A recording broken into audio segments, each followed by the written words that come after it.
Hello everyone, what is up and welcome back to another video. Today's video is going to be my review on the Energizer UE3057PQ 30,000 mAh power bank. I usually don't do this type of reviews, but I've been using this power bank for quite some time now, and I thought maybe doing a review on it would be a good thing because there isn't much power bank reviews out there, and this is also my first time investing close to $100 on such a beefy thick power banks, because usually I'm not really a power bank guy. I don't really use that much of power banks, and the power banks that I have are just like 10,000 milliamp hour, and the most that I go is probably the Maxis battery pack, and the biggest power bank till now that I've had, it was only 10,000. So this was a 30,000 milliamp hour, and after buying this power bank, I really have started exploring more into using power banks because I've always been using a power supply all this while. So charging my phone from a stored energy actually felt kind of new to me. So without further ado, let's get started and dive into the review of this power bank. I don't want to say the model again because it's kind of insane. Okay, so let's get straight into it. We all know the routine here. Firstly, we will take a look at the product itself and the hardware on this before taking a look at the software, but I guess this only has hardware and it doesn't really have any software. So let's take a look at it. It's black color, it's all plastic coated. So this power bank, like I said, has a 30,000 milliamp hour battery capacity. It's lithium ion polymer battery, and if you take a look at here, here's the power button.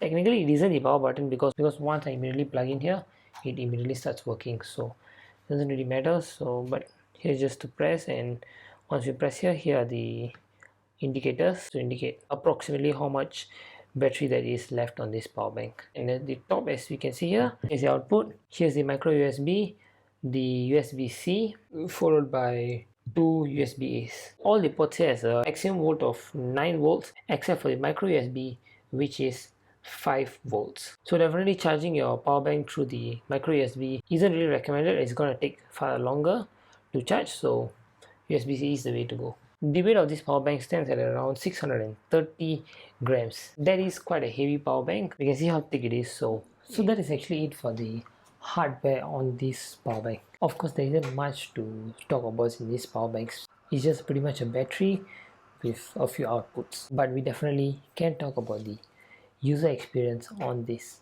Energizer power bank. Firstly, I got this power bank to use it just to charge my phones on a regular basis. So I got it to use it as a main source of power to charge my Apple Watch, my Nothing Phone 1, and my iPhone 13 mini that I'm currently using right now to shoot this video. And 30,000 was actually quite a lot because I was able to power all these phones up till 100% for about 4 days straight before this power bank gave its way. So let's start off with how I charge these phones, how I charge my phones and everything.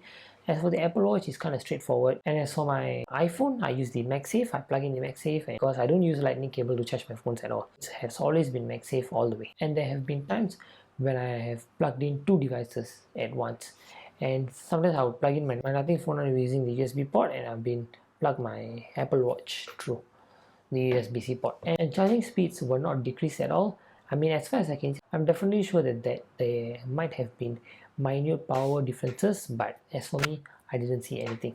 It was perfectly fine for me. I was able to charge my iPhone 13 mini up till 90% for about 6 to 7 times, my Apple Watch for about 4 to 5 times. So the speed on this power bank were pretty normal. They were the normal speed at which a normal power supply would charge a phone on a MagSafe charger. So there wasn't any power drop or anything. It was charging at the maximum speed that was available. And as for my Nothing Phone 1, I used the USB port to charge, so the speeds were not that excellent.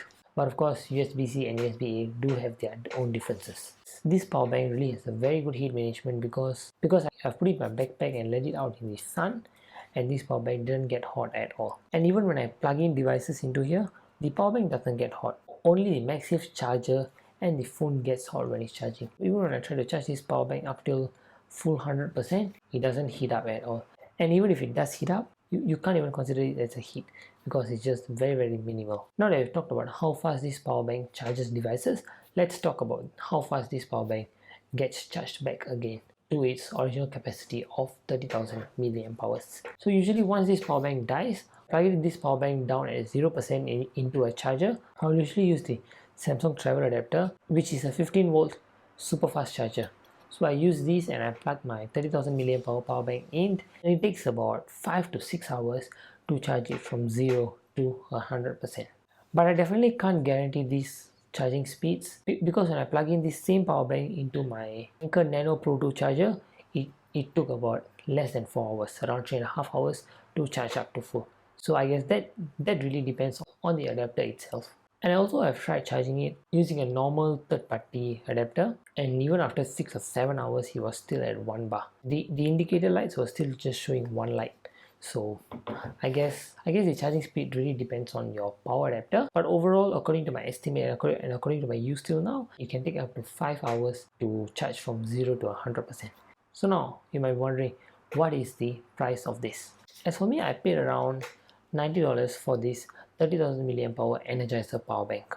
And if you ask me, is it worth it? Is the money that I paid worth for this Energizer power bank?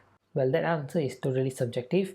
It depends on how you see it. If you're someone who uses very lightly and your phone and this power bank gets you to last for maybe a week or more than that, then you might find it really worth it.